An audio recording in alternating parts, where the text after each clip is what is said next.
over 100 years, knocking out everything from cars to electricity, had left millions hungry and desperate, but not Aaron's family. He made sure his brothers and sister had something to eat every day. Some of those who lived in this neighborhood called Oak Hollow had begun plowing up their front yards, and vegetables were growing there instead of grass. Word around town was that they were digging a well, which meant they would have fresh water soon.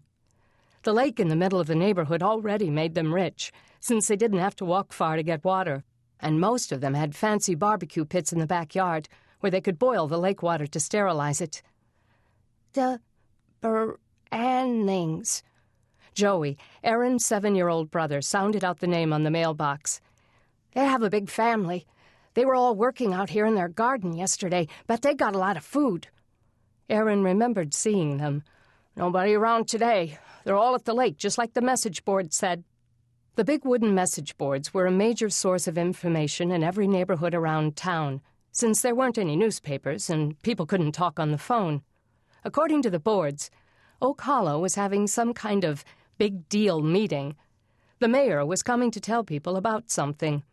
Most of the neighborhood would be there. There would be bicycle patrols up and down the streets during the meeting, but it was easy for the boys to work around them.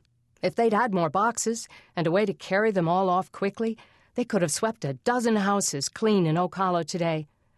As it was, they'd hidden their empty boxes in the woods surrounding the neighborhood. They would hit one house, fill the boxes to the brim, then roll their loot home in their rusty wagon. Then they would come back and do the same with the next house and the next. The problem was that few of the homes had much of what they wanted, so it took a lot of hits to gather enough to call it a day. The Brannings' house had 2 stories with a double front door and a big porch with white wicker rockers and a cushioned swing. It was the kind of house Aaron's mother used to dream about on her good days. She would cut pictures out of magazines and tack them to the walls, glossy-paged shots of colorful rooms with soft, clean furniture and shiny floors. As if she had a chance of ever owning such a place. There was no one around. The street was quiet. Aaron couldn't have timed things better. He hoped they'd left their windows open, inviting in whatever breeze there was in the sweltering month of August, as many families did, since air conditioning became a thing of the past. He and Joey had easily gotten into most of the houses they'd hit today and found treasures they hadn't expected. This morning, he'd even managed to find nearly new tennis shoes for Sarah and Luke, who'd been barefoot since they'd outgrown their own. His 3-year-old sister had stepped on broken glass last month, and it had been a mess trying to get it healed. Now that it was, he didn't want to let her play outside till she had shoes. Luke, his 5-year-old brother, was wearing an old pair that Aaron and Joey had both outgrown. They were so holey there was almost no point in wearing them. They went around the house and through the wooden gate to the backyard. No one was there. The gate at the back of the property was open, offering a view of the yard behind them, but there was no sign of anyone there either. "Okay, Joey, I'll look for a way in. You run back and get the wagon. And watch for the bike patrol. Wait till they've gone by before you cross the street." Joey complied, as always. Aaron glanced around again, then went to the back door and tested the knob. It was locked, as he'd expected. These people weren't stupid. He backed up into the yard, stepping on some of the plants, and surveyed each of the windows. The ones on the ground floor were all closed, but one on the second floor was open a few inches. Perfect.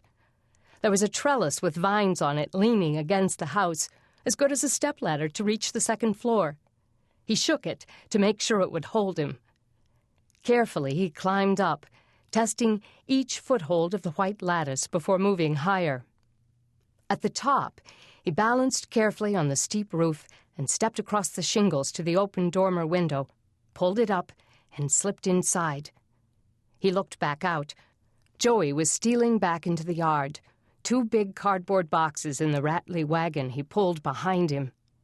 Aaron grinned down from the window and flashed Joey a thumbs up. His partner in crime grinned up at him, revealing his 2 missing front teeth. The room looked like a teenage boy's room, with a framed baseball jersey with Mark McGuire's number on it hanging proudly on the wall, an autographed picture beside it. Aaron lingered in front of it for a moment, wishing he could snatch that and hang it on his own wall. But it would be too hard to carry. No, he hadn't come for that. The bed was unmade. Several pairs of large, muddy shoes lay on the floor. A computer sat in one corner on a desk, looking like it could boot up any time.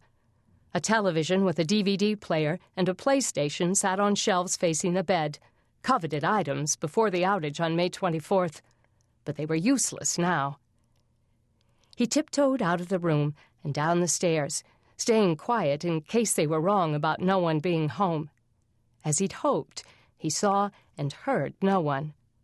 Quickly, he opened the back door, letting Joey in. "Anybody see you?" His brother shook his head. "Nope, they're all gone."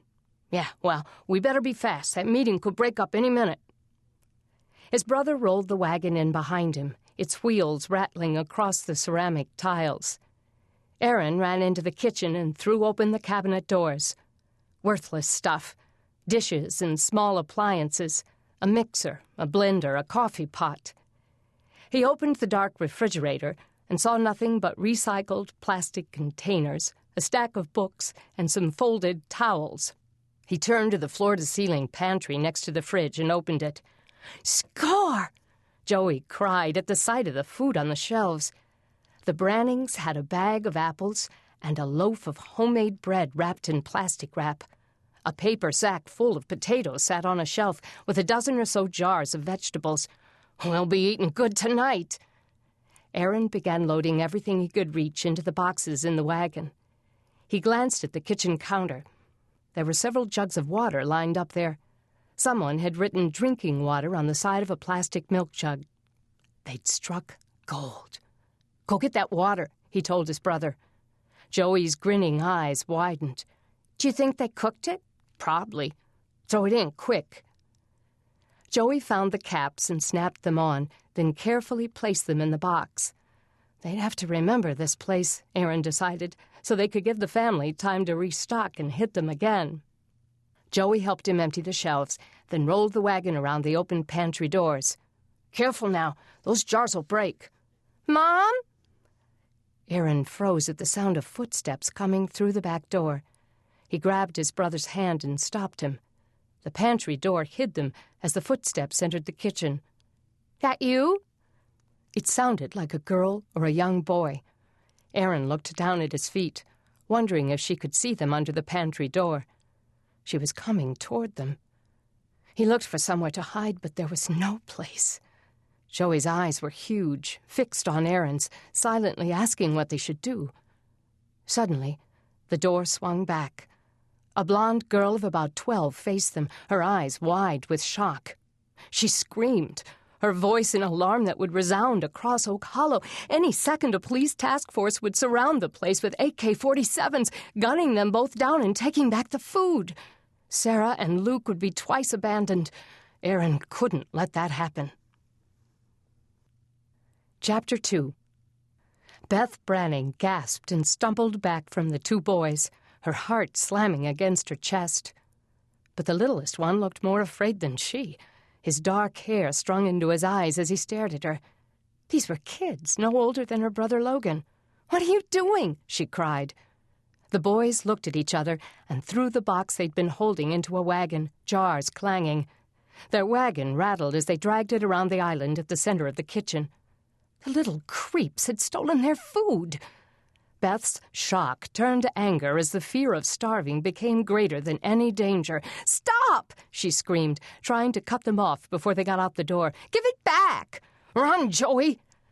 The boys dashed out the door, but she caught up to the wagon and grabbed it to stop them. "That's our food! You can't have it!" The oldest boy spun around and leveled a gun at her face. Sweat dripped from his dirty brown hair into his dark eyes. "Get back!" She sucked in a breath and let the wagon go. The boys raced around the house and into the street, with Beth following at a distance. "Help!" she yelled. "Somebody stop them!" Her brothers, part of the bike patrol, rounded the corner of their street, Jeff pedaling and Logan on back. "Go after them, Jeff!" Beth called, pointing. They broke in and stole our food!" The boys were just disappearing.